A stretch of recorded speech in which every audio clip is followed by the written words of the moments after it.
Well, the Friday night meal has ended and it was delicious. Now you want to relax with your family and enjoy a piece of cake and a nice hot cup of tea. In the laws of Shabbat, one of the most frequently discussed scenarios is how to make tea on Shabbat. There are a number of issues to consider, so let's get started. Probably the easiest way to make tea on Shabbat is to prepare something called tea essence before Shabbat. The way you make tea essence is first boil some water, then pour 1 cup of boiling water and add 2 or 3 tea bags into the cup. Let the tea seep for a few minutes, then remove the tea bags as usual and throw them out. Now, what you've really done is make a tea concentrate, and all of this is done before Shabbat begins. Next, you'll need to prepare some plain boiled water to keep in a hot water urn. You could keep this on your blech throughout Shabbat, or there are even electric urns with a Shabbat mode that avoid a number of problems. Alright, so now on Shabbat, when you want to make a cup of tea, you simply pour hot water from the urn into a cup, which is a second vessel, and add some of the tea essence. Remember the general rule, there is no bishul after bishul.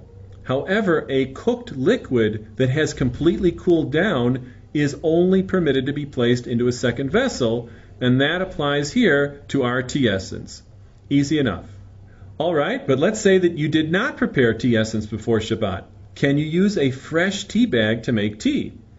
Well, the first thing to realize is that a tea bag contains raw, uncooked tea, and we learned that generally uncooked things can be only put into a third vessel. So to make tea, you would pour hot water from your urn, a first vessel, into a teacup, a second vessel, and then pour from there into another teacup, a third vessel. Once the water is in that third vessel, you can put the tea bag in. And even though from a physical standpoint the water is still pretty hot, however, halachically, once it's in the third vessel, it is viewed as incapable of cooking. That is an acceptable way of making tea on Shabbat. But it's fair to mention that some rabbinic authorities are not comfortable with this approach. They say that since you empirically see the tea cooking in a third vessel, that is regarded as halachic cooking as well.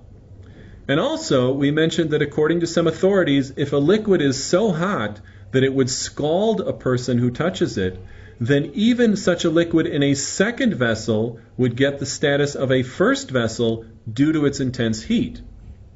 In practice, many people will put a tea bag straight into a third vessel, but it's important to be aware of other opinions that exist.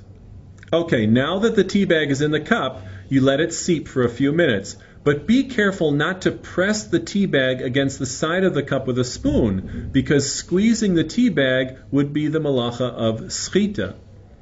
And when you're ready to remove the tea bag from the cup, there is also an issue of borer, selecting.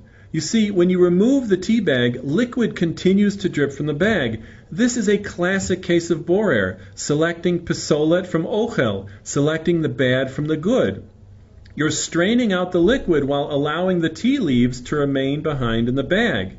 Therefore, you should carefully take the tea bag out of the cup with a spoon, since this way the bag will not drip. Now let's say that you want to add some sugar and creamer to your tea. These things have already been cooked, so accordingly they may be freely added to your tea. And finally, what if you want to add fresh lemon to your tea? As we learned in the malacha of dosh, it is forbidden to squeeze juice from a fruit if the juice goes directly into another liquid. However, it is permitted to squeeze juice onto a solid. So the solution in this case is to first squeeze the lemon juice onto a spoonful of sugar and then mix that into the tea. It's a clever and halachically correct solution. And now the only question remains, what type of tea would you prefer? Apple spice, green mint, almond, or Earl Grey? Shabbat Shalom.